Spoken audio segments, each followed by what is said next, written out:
saat ini di samping saya ada seorang hamba Tuhan, di mana dia dipanggil Tuhan dari masa lalu. Dia melakukan yang tidak berkenan di hadapan Tuhan, dan nanti kita akan mendengarkan kesaksian dia. Inilah dia, Bang Aris Sidabalo. Ya, pada saat ini saya akan menceritakan bagaimana pengalaman saya dulu, hal-hal yang tidak berkenan di hadapan Tuhan yang pernah saya lakukan. Saya dulu itu seorang pengguna narkoba. Saya dulu menggunakan narkoba tingkat sabu-sabu yang pernah saya lakukan. Pada saat itu, pada awalnya saya menggunakan narkoba itu, saya diajak teman. Awalnya saya diajak teman. Pada saat itu saya menolak tawaran teman saya. Lalu datang dalam 1 minggu kemudian timbul dalam hati saya ingin merasakan bagaimana sih. Ada pertanyaan dalam hati saya, bagaimana sih rasanya narkoba itu.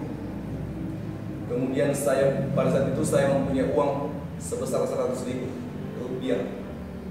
Saya membeli sendiri kepada teman saya itu. Itu Bang Ari memakan narkoba itu pada masa sekolah apa sudah tamat sekolah? Pada awal itu saya menggunakan narkoba itu ketika saya masih sekolah. Saya masih duduk di mulai kelas 3 SMP. Saya menggunakan narkoba itu. Apakah itu cuma narkoba saja? Apa ada minuman keras, merokok, seperti itu? Kalau masalah itu, saya menggunakan narkoba itu dari berbagai jenis. Ada dari obat-obatan, ada dari yang dihisap, bahkan tingkat sabu. Bahkan dulu saya pernah meminum minuman beralkohol, minuman miras. Bahkan dulu saya itu perokok yang sangat aktif.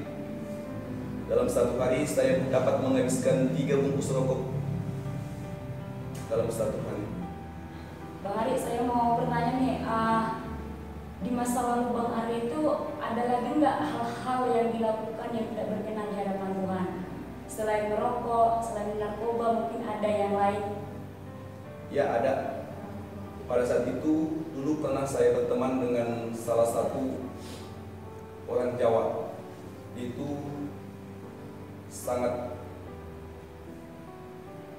dekat dengan dunia kegelapan. Itu banyak menggunakan hal-hal mistik. Dia banyak menggunakan itu benda-benda gaib, banyak menyimpan benda-benda yang bersifat gaib lah. Dan pada saat itu saya berteman akrab dengan dia. Berarti yang membuat Bang Ari bisa berubah dan bisa bertobat dari masa lalunya dan bisa dipakai Tuhan sampai sekarang itu, apa yang membuat Bang Ari berubah? Pada awalnya sih, saya pernah, ketika saya sudah dipanggil Tuhan, saya pernah diajak teman untuk beribadah ke tempat ini. Dan ketika sudah beribadah di tempat ini, awalnya saya itu pernah membaca dalam firman Tuhan. Dalam 1 Korintus 3 ayat 16-17 mengatakan, tubuh kita ini adalah bait suci. Dan pada saat itu saya menyadari tubuh ini adalah bait suci, adalah gereja yang sebenarnya. Maka pada saat itu saya berpikir dalam hati saya, kalau ini adalah gereja, adalah bait suci, berarti Tuhan dong yang bersemayam di dalam hati kita ini.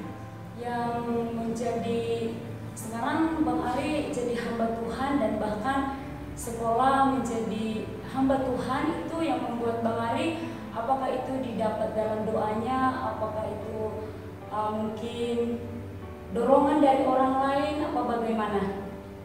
Yang saya pastikan dalam hati saya, kalau masuk dalam panggilan Tuhan ini, saya pastikan ini adalah panggilan Tuhan. Saya pastikan dalam hal ini, masuk IAR ini adalah panggilan Tuhan. Saya pastikan Tuhanlah yang memanggil saya, maka Tuhan yang akan tolong saya. Saya tidak mau bersikap konyol, masuk IAR lalu keluar. Saya tidak mau yang seperti begitu. Firman Tuhan mengatakan dalam 1 Korintus 6 ayat 19 sampai 20 mengatakan, tubuh kita inilah bait Allah, dan roh Allah berdiam di dalam hidup kita, dalam hati kita.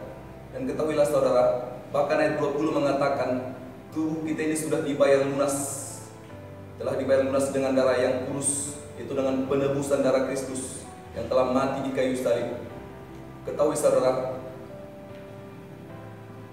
sadarlah saudaraku, bahwa kita tidak semau-mau kita, tidak bisa melakukan sesuka-suka kita, tubuh kita ini.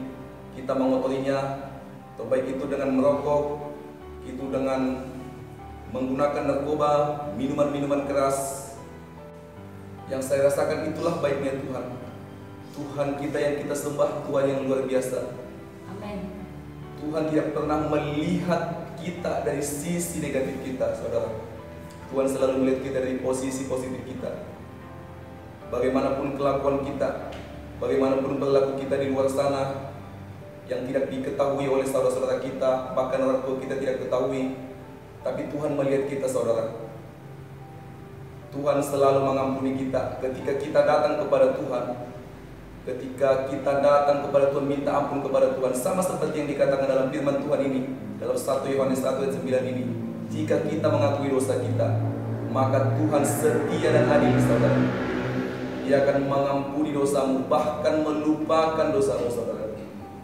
Jadi Bang Ari, dari semua kesaksian Bang Ari, ada nggak suatu kata-kata untuk menguatkan mungkin jemaat Tuhan yang ada di tempat ini, bagaimana itu supaya membangun mungkin imannya gitu? Boleh Bang Ari sampaikan kata-kata menguatkan? Ya, saran saya kepada setiap umat Tuhan, terkhusus itu anak-anak muda yang ada di tempat ini, saya katakan begini, seburuk apapun masa lalumu, seburuk apapun yang kamu lakukan di masa lampau, atau dosa-dosa yang pernah terikat, firman Tuhan, saya pernah membaca firman Tuhan dikatakan dalam 1 Yohanes 1 ayat 9, jika Allah itu setia dan adil, Dia akan mengampuni segala dosamu. Amin.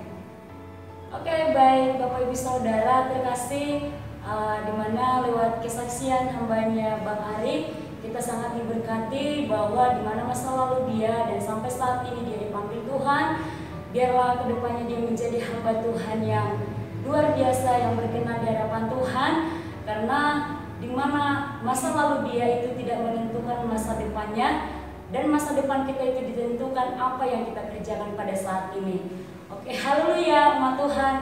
Salam kemenangan iman. Tuhan Yesus memberkati.